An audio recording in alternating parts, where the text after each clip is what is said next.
नमस्कार दोस्तों, welcome to Sambhav Education. This is Aryan Shukla. दोस्तों, आज की क्लास में हम जीके 50 इंपॉर्टेंट क्वेश्चन डिस्कस करेंगे विद एक्स्ट्रा फैक्ट। सभी लोग क्लास को ध्यान से देखिएगा।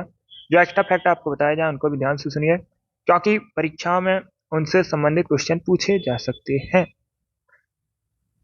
ये क्लास स्पेशल बीएड प्रवेश परीक्षा 2025 के लिए है। सभी लोग क्लास को ध्यान से देखिएगा। जो क्वेश्चन आपको समझ नहीं आता उसे नोट डाउन कर सकते हो। चलिए शुरू करते हैं आज की क्लास। क्वेश्चन नंबर फर्स्ट के लिए आंसर करिएगा। दिवस से संबंधित क्वेश्चन है। आपको बताना है विश्व छात्र दिवस कब मनाया जाता है। तो सभी जल्दी से आंसर करिए क्वेश्चन नंबर फर्स्ट के लिए। ऑप्शंस को पढ़ लीजिएगा, उसके बाद ही आंसर करिएगा। जल्दबाजी में आपको आंसर नहीं देना है। बहुत अच्छे। दिवस से संबंधित क्वेश्चन पूछे जाते हैं परीक्षा में, इंपॉर्टेंट टॉपिक है। इसका right answer option number A होगा 15 अक्टूबर को।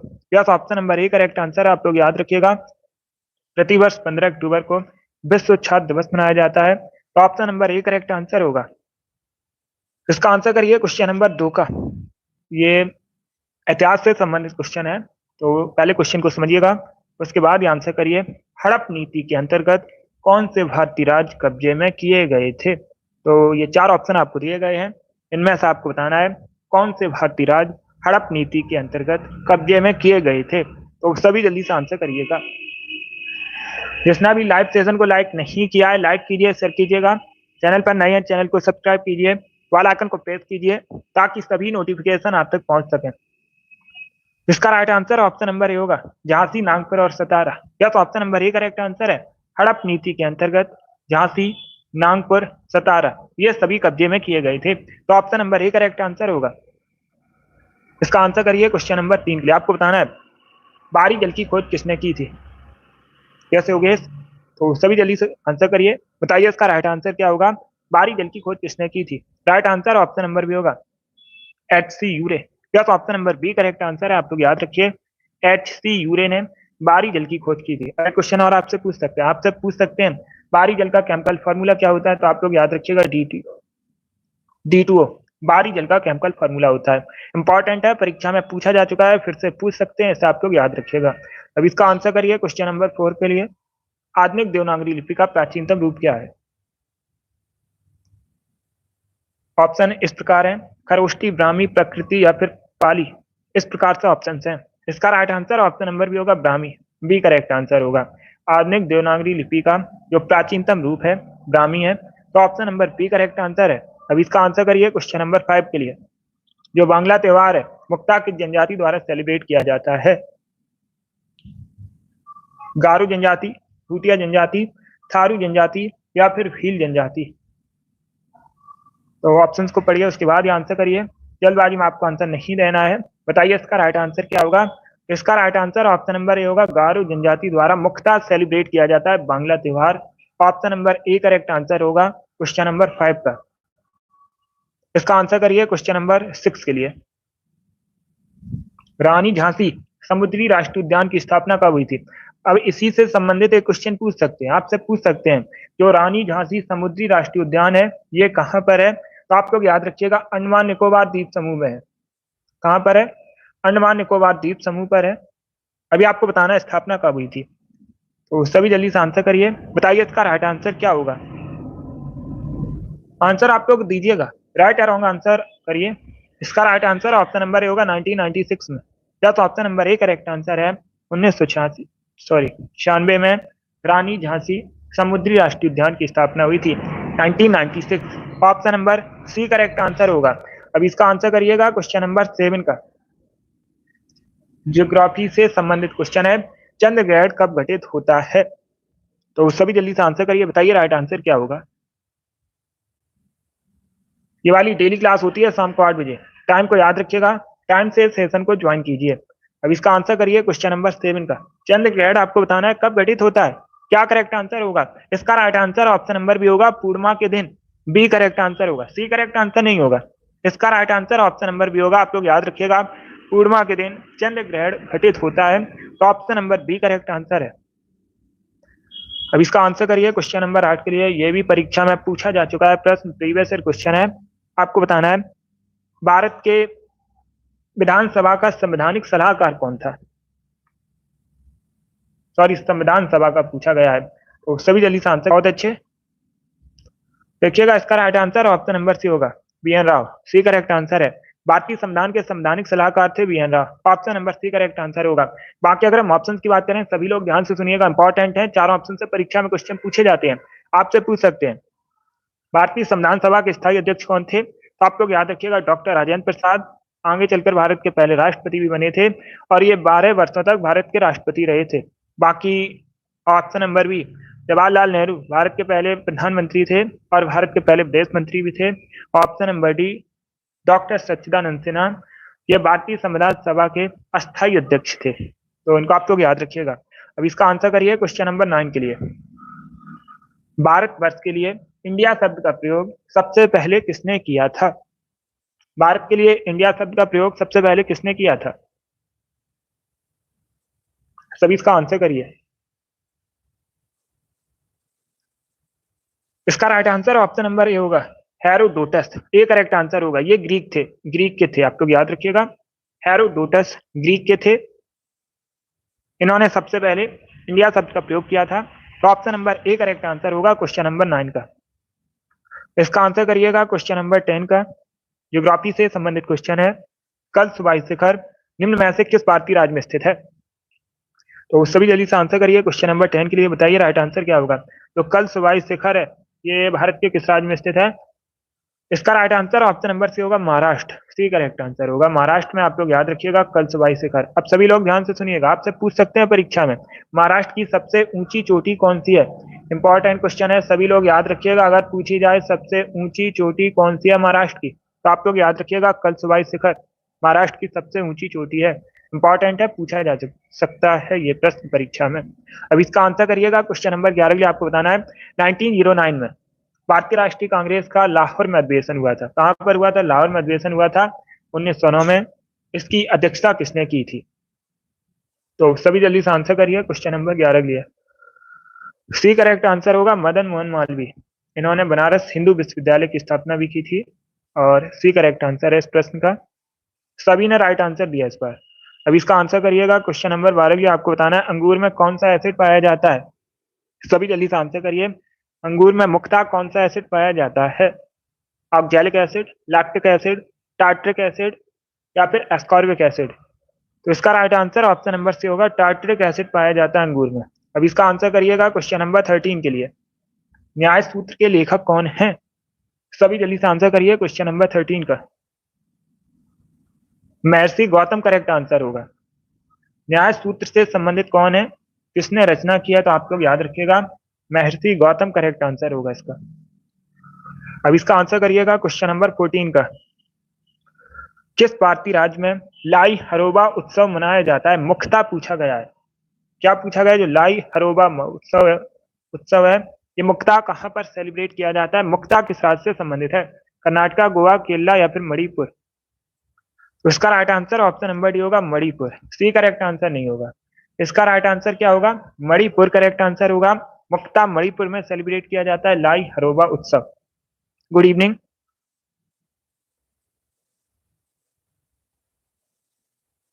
ये क्वेश्चन नंबर 15 है, पॉलिटी से संबंधित क्वेश्चन है। भारतीय संविधान का जो भाग 4 है, मुख्यतः किससे संबंधित है? इसका right answer option number B होगा, डीपीएसपी से संबंधित है। आप लोग जानते भी होंगे, कई बार मैंने आपको बताया भी है, इंपॉर्टेंट क्वेश्चन है, पूछा भी जा चुका है परीक्षा में। तो इसका right answer option number B होगा। आप देखिएगा एक क्वेश्चन और पूछा जाता है, प्रश्न इस प्रकार से पूछा जाता है, डीपीएसपी भारतीय संविधान में कहां से लिया गया है? किस देश के संविधान से लिया गया है? तो आप लोग याद रखिएगा आयरलैंड से लिया गया है। कहां से लिया गया है? आयरलैंड के संविधान से लिया गया है। इंपॉर्टेंट क्वेश्चन है, आप लोग याद रखिएगा। अब इसका आंसर करिए क्वेश्चन नंबर 16 भी आपको बताना है। सांची का प्राचीन नाम क्या है? पर्यटन स्थल है सांची। इसका राइट आंसर क्या होगा? ए करेक्ट आंसर होगा, काकड़म। क्वेश्चन नंबर 17 के लिए आंसर करिए। इनमें से भारत के मशहूर सेनाई वादक कौन है? सभी जल्दी से आंसर करिए क्वेश्चन नंबर 17 के लिए। इनमें से आपको बताना है कौन भारत के मशहूर सेनाई वादक हैं। बिस्मिल्लाह खान, रविशंकर, हरि प्रसाद, लतीफ खान। तो right answer option number A होगा, बिस्मिल्लाह खान। अब इसका आंसर करिएगा क्वेश्चन नंबर 18 का। आपको बताना है सारनाथ में जो धमेक स्तूप है, इंपॉर्टेंट है, पूछा जाता है धमेक स्तूप कहां पर है? तो आप लोग याद रखिएगा सारनाथ में है।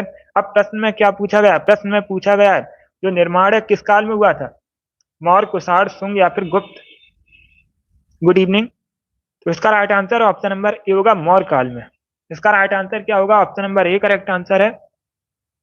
सारनाथ में जो धार्मिक स्तूप है निर्माण हुआ था मौर्य काल में। Option number A correct answer होगा। मनीषा, ये वाली क्लास होती है डेली शाम को 8 बजे। इसका right answer option number A होगा। अब इसका आंसर करिएगा क्वेश्चन नंबर 19 के लिए।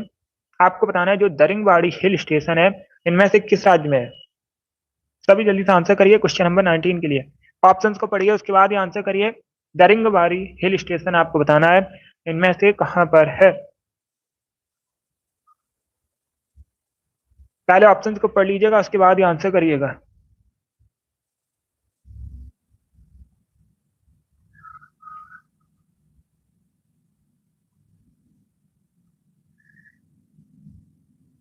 इसका right answer option number B होगा, उड़ीसा।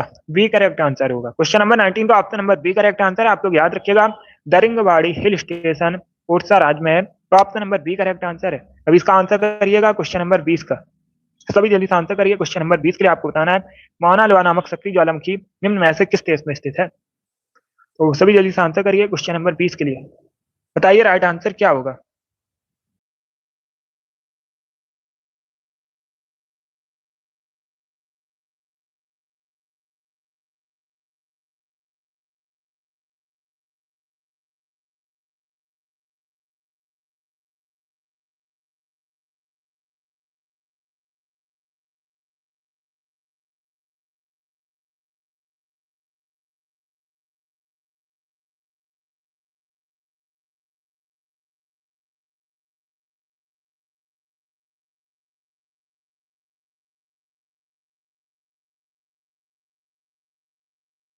तो सभी जल्दी से आंसर करिए। क्वेश्चन नंबर 20 के लिए आपको बताना है मौना लोआ नामक सक्रिय ज्वालामुखी निम्न में से किस देश में है?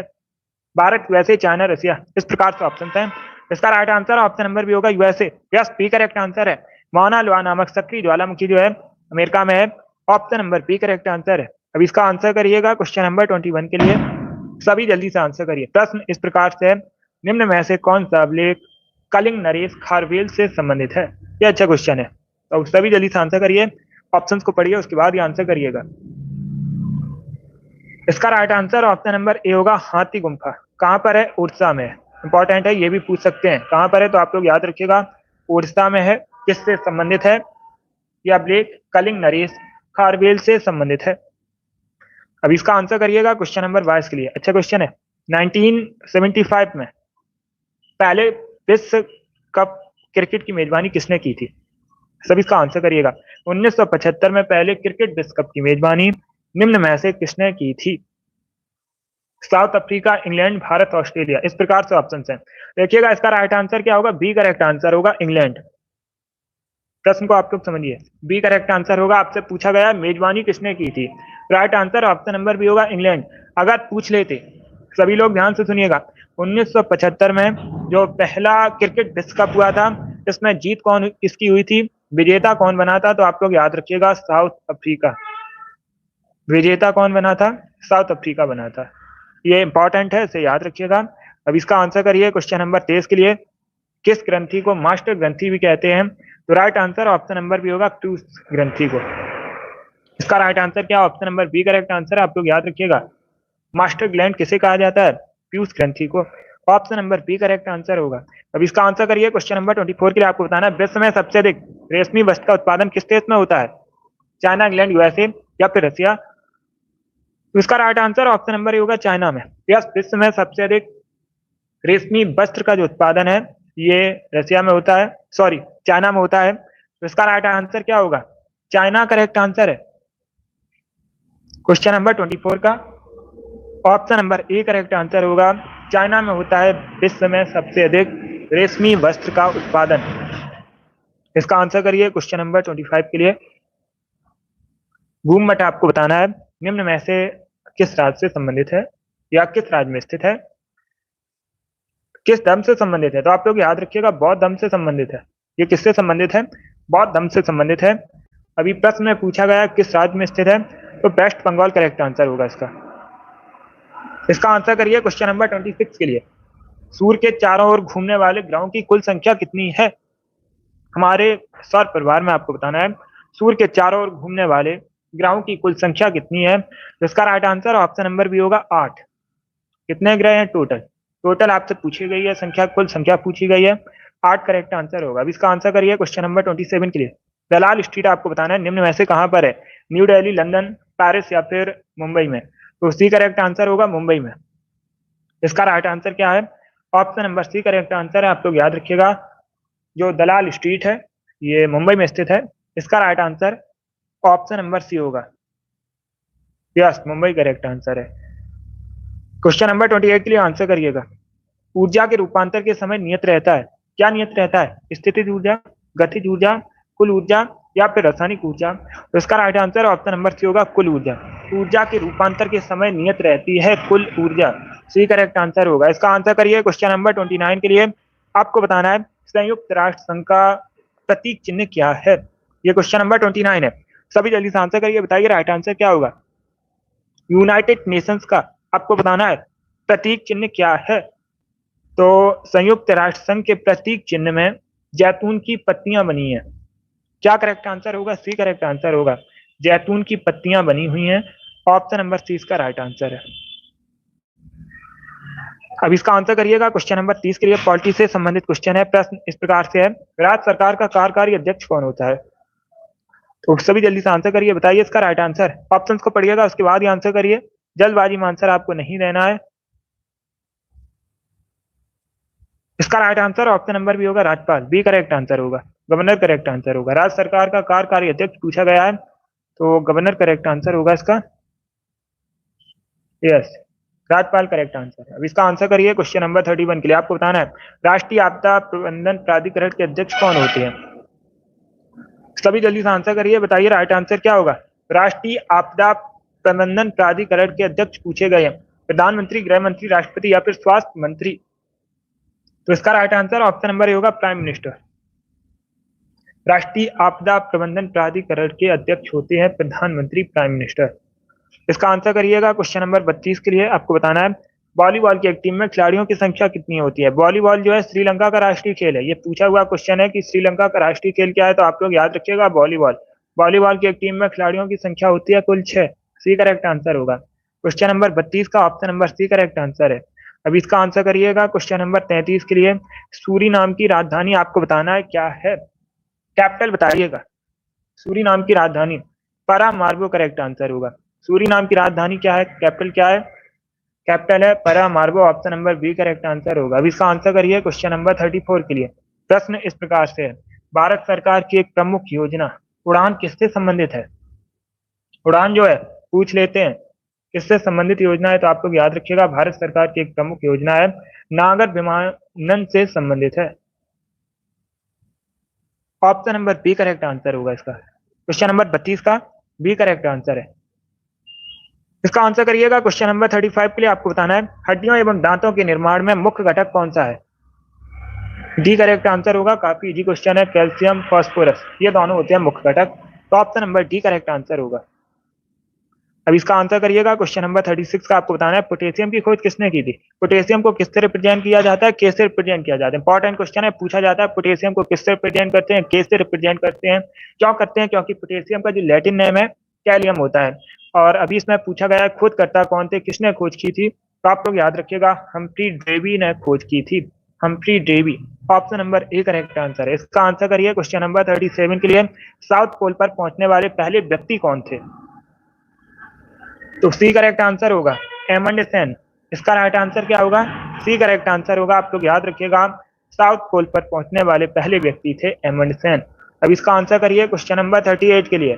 तिरुचिरापल्ली किस नदी के किनारे स्थित है? पूछ सकते हैं तिरुचिरापल्ली कहाँ पर है, कहाँ का शहर है? तो आप लोग याद रखिएगा तमिलनाडु का शहर है। अभी क्या पूछा गया है, इसमें पूछा गया किस नदी के तट पर बसा है? कावेरी नदी के किनारे बसा है। क्या करेक्ट आंसर होगा क्वेश्चन नंबर 38 का? Option number A correct answer है। अब इसका आंसर करिएगा क्वेश्चन नंबर 39 के लिए। आपको बताना है ओजोन गैस का रंग कैसा होता है? तो जो ओजोन गैस है हल्के नीले कलर की होती है। इसका राइट आंसर क्या होगा? Option number A correct answer है, हल्के नीले कलर की होती है ओजोन गैस। क्वेश्चन नंबर 40 के लिए आंसर करिए। बताइए उपराष्ट्रपति का कार्यकाल भारत में कितने वर्षों का होता है? 5 वर्षों का होता है। सी करेक्ट आंसर होगा। भारत में जो उपराष्ट्रपति का कार्यकाल है ये 5 वर्षों का होता है। अब इसका आंसर करिएगा। क्वेश्चन नंबर 41 के लिए आपको बताना है दक्षिण एशिया का सबसे बड़ा मरुस्थल कौन सा है? दक्षिण एशिया का सबसे बड़ा मरुस्थल पूछा गया है। थार करेक्ट आंसर होगा। मुक्ता कहाँ पर है? भारत में। कहाँ पर है मुक्ता? भारत में। भारत में कहाँ पर है मुक्ता पूछा जाए तो आप लोग याद रखिएगा राजस्थान में। इसका right answer option number D होगा। अब इसका आंसर करिएगा। क्वेश्चन नंबर 42 के लिए आपको बताना है भारत सरकार द्वारा पर्यावरण संरक्षण अधिनियम कब पारित हुआ था? इसका right answer option number D होगा 1986 में। Option number D correct answer होगा। तो आप लोग याद रखिएगा 1986 में भारत सरकार द्वारा पर्यावरण संरक्षण अधिनियम पारित किया गया था। अब इसका आंसर करिएगा। क्वेश्चन नंबर 43 के लिए मेडागास्कर कहाँ पर स्थित है? किस महासागर में स्थित है? तो आप लोग याद रखिएगा हिंद महासागर में स्थित है। इसका राइट आंसर क्या होगा? इसका right answer option number A होगा हिंद महासागर में स्थित मेडागास्कर। क्वेश्चन नंबर 43 का option number A correct answer है।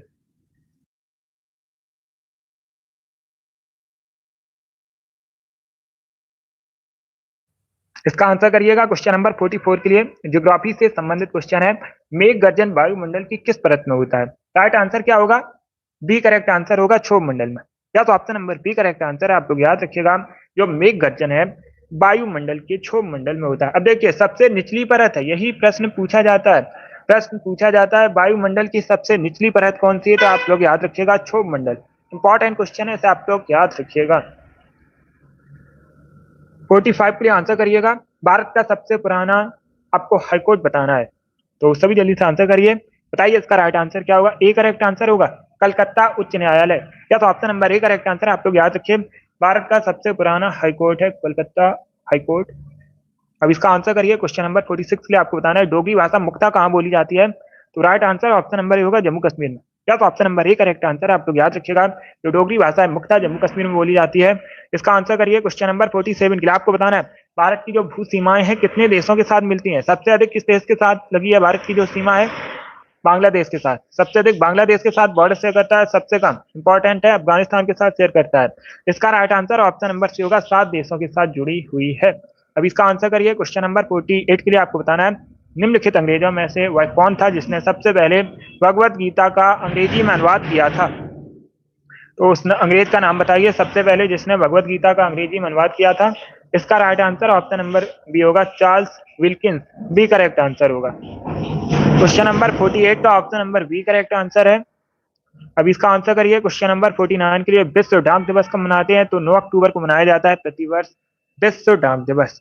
क्वेश्चन नंबर 49 का option number B correct answer होगा। अब इसका आंसर करिएगा। क्वेश्चन नंबर 50 के लिए आज का लास्ट क्वेश्चन है। प्रश्न इस प्रकार से है भारत में पल्स पोलियो प्रतिरक्षण कार्यक्रम कब शुरू किया गया था? तो ऑप्शंस को पढ़िए उसके बाद आंसर करिए, ये सब इंपॉर्टेंट क्वेश्चन है। इसका right answer option number B होगा 1995 में 1995 में। आप लोग याद रखिएगा भारत में पल्स पोलियो प्रतिरक्षण कार्यक्रम शुरू किया गया था। Option number B correct answer होगा। बहुत अच्छे। चलिए दोस्तों आज की क्लास में हमने मॉडल पेपर डिस्कस किया जिसमें जीके के 50 क्वेश्चन थे। आई होप आप सभी को ये क्वेश्चन समझ आए होंगे। तो क्लास को लाइक कीजिए, शेयर कीजिएगा, चैनल पर नए हैं चैनल को सब्सक्राइब कीजिए, वाला आइकन को प्रेस कीजिए ताकि सभी नोटिफिकेशन आप तक पहुंच सके। ये वाली डेली क्लास होती है, सभी लोग डेली सेशन को ज्वाइन कीजिएगा। चलिए इसी के साथ मैं